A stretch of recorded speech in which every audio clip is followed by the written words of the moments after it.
batom aqui da Anitta no contorno dos lábios e no centro vou utilizar um batom mais claro.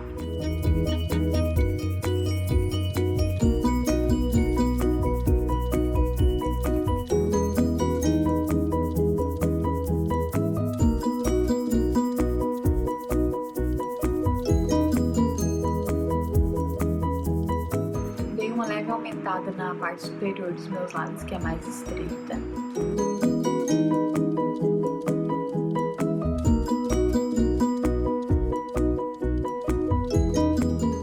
Sempre lembrando de juntar a parte de baixo com a parte de cima dos lábios no cantinho, a não ser que os lábios sejam muito caídos, senão fica uma sensação de que é uma boca triste, uma boca caída.